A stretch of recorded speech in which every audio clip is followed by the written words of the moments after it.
Bonjour à vous. Notre sujet du jour, assumer pleinement ses décisions. Vous dites non et vous culpabilisez.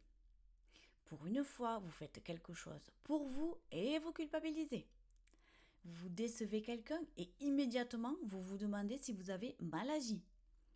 Mais si chaque décision qui ne plaît pas aux autres vous fait culpabiliser, êtes-vous réellement libre de vos choix? Si vous persistez dans cette voie-là, vous allez effacer petit à petit l'essence même de votre être. On vous fera alors le reproche d'avoir changé et vous vous serez tellement perdu que vous en deviendrez malheureux. Heureusement, il existe des solutions à appliquer pour changer ce comportement. C'est une question de curseur sur la ligne du respect de ses propres valeurs. Vous pouvez tout à fait respecter l'autre sans vous trahir vous-même. À une époque, je donnais tout mon temps et toute mon énergie aux autres exclusivement. J'en étais arrivée à l'épuisement. Au début, quand je faisais quelque chose pour moi, je culpabilisais face à mes décisions. Et à la fin, les autres étaient tellement habitués à mon dévouement qu'ils finissaient par me reprocher d'être égoïste quand il m'arrivait de faire quelque chose pour moi. J'ai appliqué ce qui va suivre et aujourd'hui, j'accompagne même des particuliers et des chefs d'entreprise à assumer pleinement leurs décisions. Dans cette vidéo, je vais vous apprendre pourquoi on agit comme ça, les solutions pour y remédier, la mise en place de la stratégie, comment conserver durablement ce changement et enfin les pièges à éviter. Ainsi, au sujet de votre culpabilité, vous passerez de ça me pourrit la vie à ça me nourrit la vie. Voyons d'abord pourquoi on culpabilise aussi facilement et aussi souvent. 1. On se croit trop souvent à tort responsable des émotions des autres.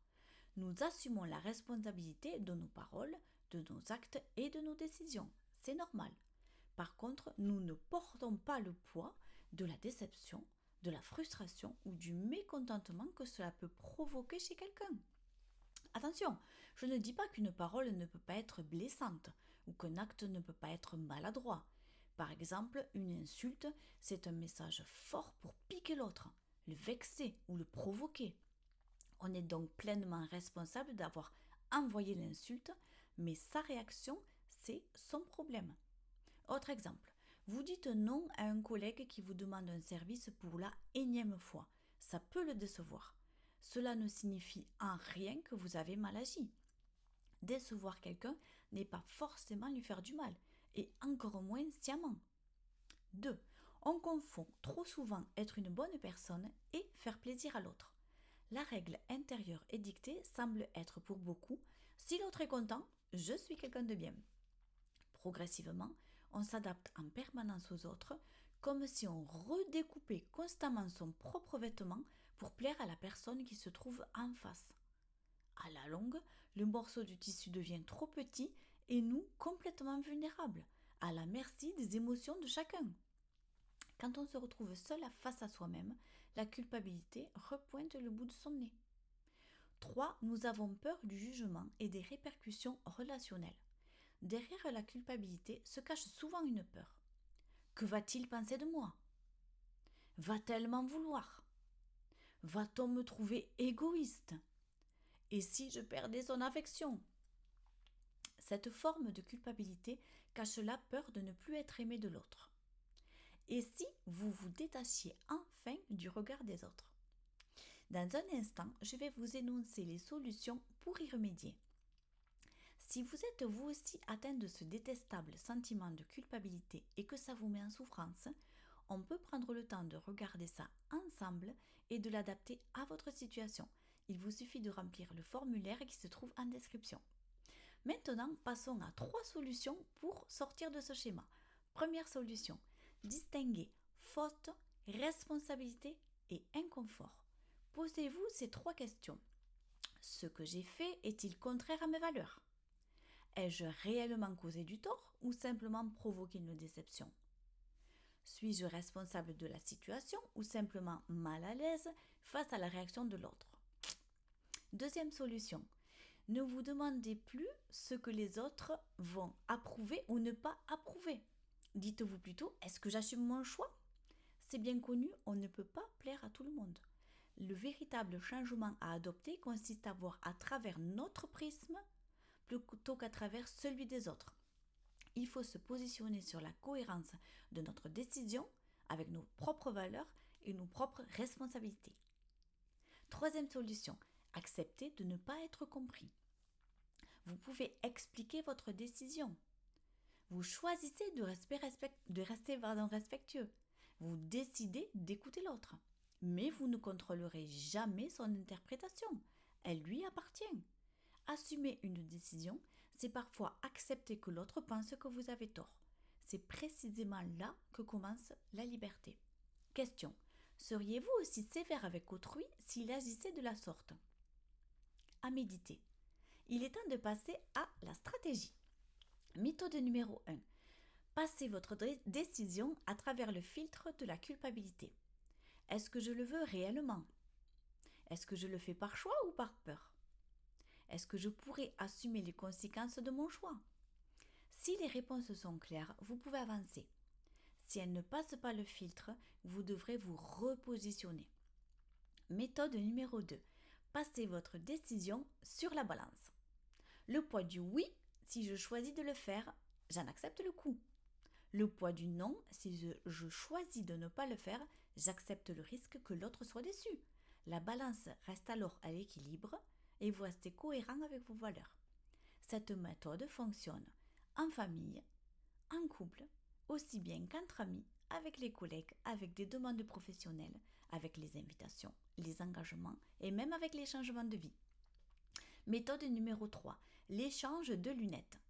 Si vous dites oui, imaginez regarder à travers vos propres lunettes et demandez-vous qu'est-ce que ça produit sur vous. Échangez les lunettes avec l'autre et demandez-vous qu'est-ce que cela produit sur lui. Appliquez la même formule en disant non. Chaussez d'abord vos propres lunettes, puis mettez ensuite les siennes. Après cette expérience, votre conscience vous placera naturellement dans la peau d'un passant qui voit la scène sans avoir besoin de lunettes. Vous aurez alors votre réponse. Maintenant, voyons ensemble comment inscrire ce changement dans la durabilité. Première astuce, commencez petit. Ne cherchez pas à devenir du jour au lendemain une nouvelle version de vous qui assumerait toutes vos décisions sans plus jamais culpabiliser. L'autonomie, ça se muscle. On démarre par de petites situations. Refusez une demande secondaire. Osez dire votre véritable préférence. Ne vous justifiez pas pendant 5 minutes.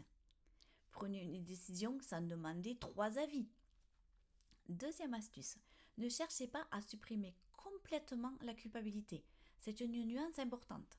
L'objectif n'est pas « je ne veux plus jamais culpabiliser », mais plutôt « je peux ressentir de la culpabilité sans forcément qu'elle soit maîtresse de ma décision ». Troisième astuce, identifiez vos automatismes. Chaque fin de semaine, demandez-vous, est-ce que j'ai choisi en fonction de moi en restant cohérente, ou est-ce que j'ai renoncé à mes valeurs uniquement pour éviter le regard des autres ou la réaction négative de quelqu'un? Étudions maintenant ensemble les pièges à éviter. Premier piège, le curseur mal placé. On ne transforme pas la libération de la culpabilité en égoïsme. Ne plus culpabilité ne signifie pas ne plus être responsable. Sur votre échelle de valeurs, placez le curseur à la bonne distance entre « je me respecte » et « je respecte les autres ». Deuxième piège à éviter, utilisez « je m'assume » comme excuse pour devenir injuste ou brutal. Être en accord avec sa décision ne signifie pas être dispensé de communiquer agréablement. Dites « je comprends que cela puisse te décevoir, mais ma décision reste la même. Ce sera plus percutant et impactant que « je fais ce que je veux ». Un point final. Dernier piège à éviter, et non des moindres, se justifier excessivement. Une décision assumée devient légitime. Vous n'avez pas à vous justifier auprès des autres et encore moins à culpabiliser. On ne multiplie pas les explications pour obtenir une approbation. Une décision assumée n'a pas besoin d'être validée par tous. Voilà, Vous savez maintenant comment sortir de la culpabilité sans tomber dans l'égoïsme. Si ce thème vous a inspiré, que vous voulez aller plus loin, mais que vous ne savez pas dire non, regardez ma vidéo intitulée « Apprendre à dire non ». À bientôt!